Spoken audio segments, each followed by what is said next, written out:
Good afternoon, my name is Nandita and today I'm going to be presenting about business decision making.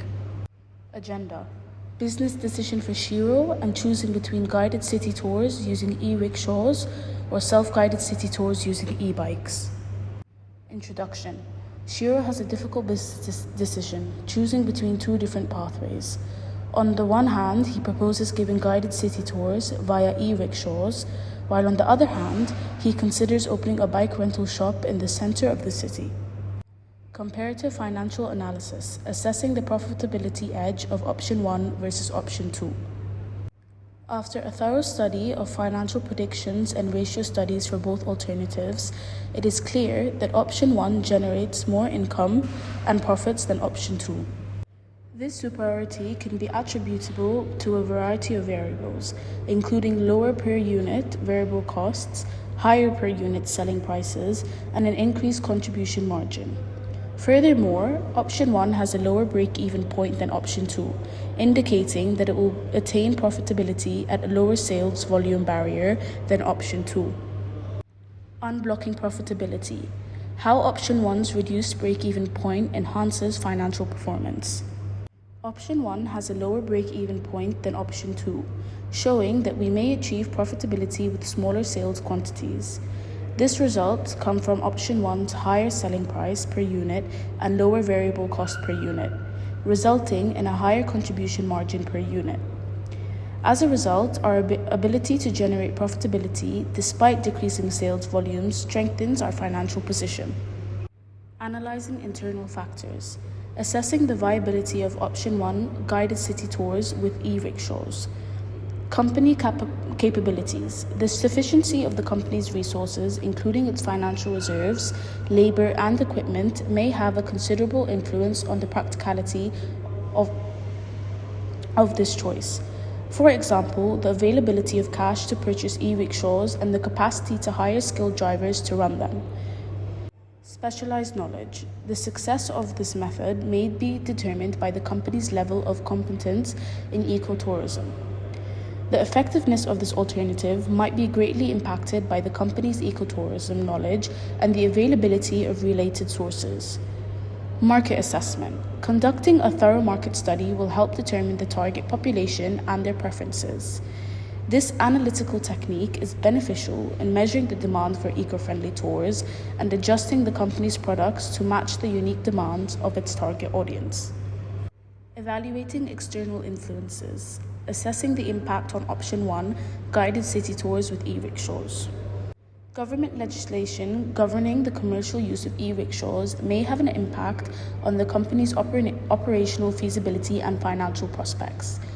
Competitive landscape: the presence of competitors' organizations, whether traditional or eco-conscious city tour operators providing similar services, may reduce demand for Shiro's offers. Market dynamics: as passengers' taste for sustainable travel practices evolve and the tourism sector continues to develop, the firm may face both favorable prospects and sustainable obstacles. Identifying risks: potential challenges for option 1 guided city tours with e-rickshaws. Infrastructure constraints: the paucity of e-rickshaws charging facilities presents a significant barrier.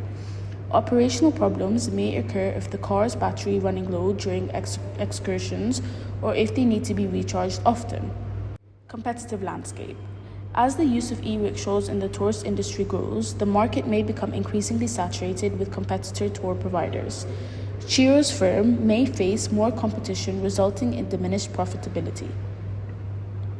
Exploring advantages: potential gains for option 1, which is guided city tours with e-rickshaws.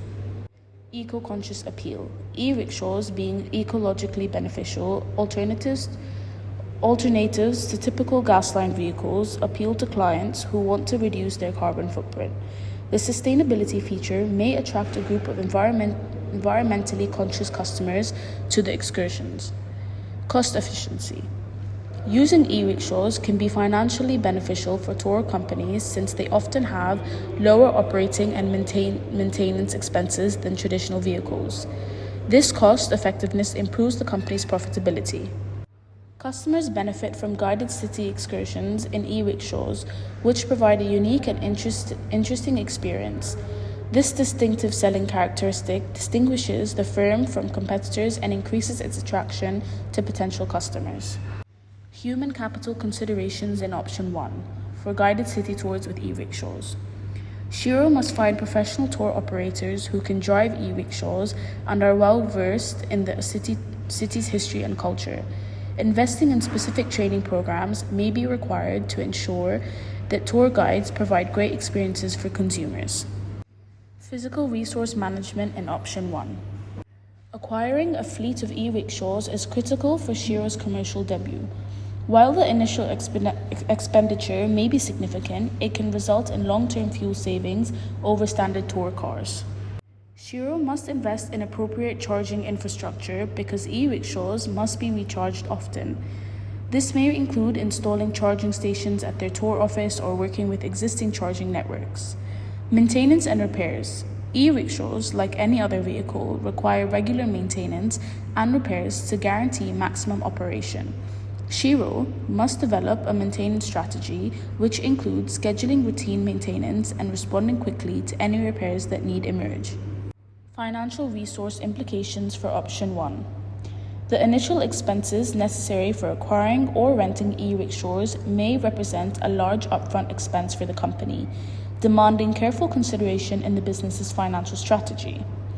Regular maintenance and repair charges are required to keep e-rickshaws in good working order. Allocating a budget for these charges is critical in the business's financial strategy.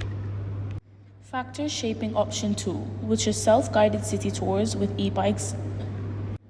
The internal influences. The first internal factor, availability of e-bike inventory and accessories, creation of self-guided tour packages and routes. Second internal factor, training and educating of employees for e-bike maintenance. And the third internal factor, promotion and marketing of self-guided tour packages, recruitment and employment of staff for self-guided tour assistants.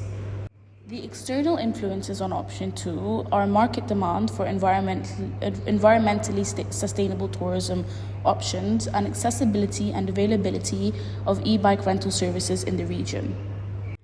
Potential hazards associated with option 2. Safety considerations for riders unfamiliar with e-bikes or the urban landscape, potential for e-bike theft or damage, and an increased upfront investment required for acquiring and upkeeping e-bikes in contrast to conventional bicycles. The advantages of option 2. Enhanced freedom for tourists to discover the city at their preferred speed, possibility of boosted income from rental charges and merchandise purchases, and also advancement of eco-conscious initiatives by advocating for sustainable transportation choices. Implications on human resources in option 2. Staffing requirements. Transitioning to self-guided tours may decrease the need for tour guides, but could necessitate additional staff for maintenance and customer support. Employee training. Personnel will require training to deliver customer service and support for self-guided tours, including technical assistance for the e-bikes. Safety training. Employees may require training to address safety concerns related to e-bikes and ensure that the customers adhere to safety regulations. Implications for physical assets in option 2.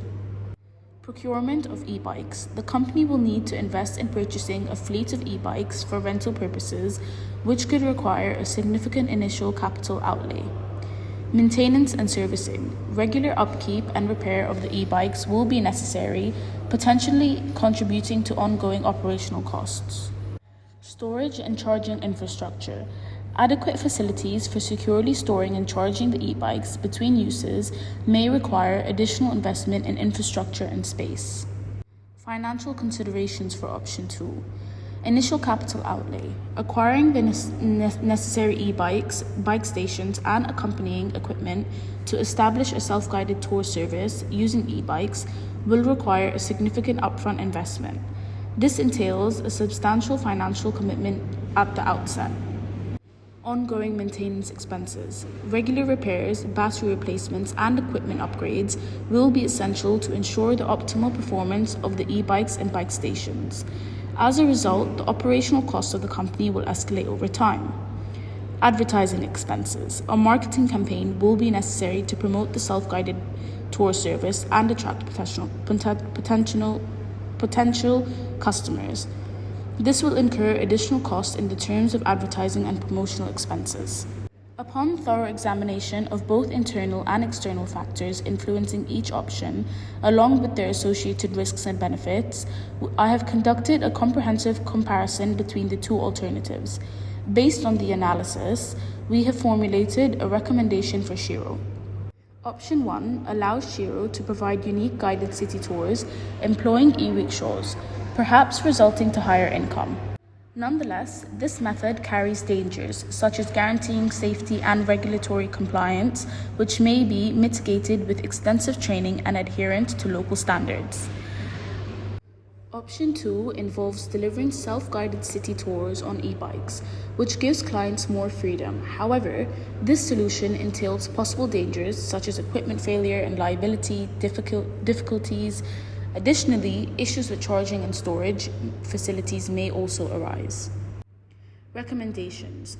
The financial evaluation shows that option 1, which focuses on guided city tours with e-rickshaws, is more profitable than option 2, which focuses on self-guided city tours with e-bikes. Furthermore, option 1 has cheaper rental expenditures than option 2's downtown storefront lease. Option 1 surpasses option 2 in terms of gross profit margin, net profit margin, and return on investment, owing to a better cost structure and increased revenue production.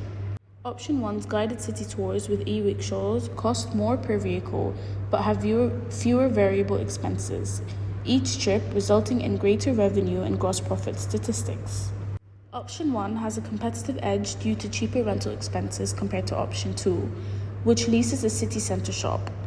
Furthermore, option 1 has well-established consumer base with clients pre-booking their excursions online, assuring a consistent stream of cash. Option 2 relies primarily on client renting e-bikes, resulting in less dependable revenue source than option 1. Option 1 provides a higher return on investment due to a lower initial investment required and lower recurring maintenance and operating expenditures, which improves the total profitability. Option 1 also stands out for its simplicity of implementation, reduced risk profile, and higher flexibility when compared to option 2.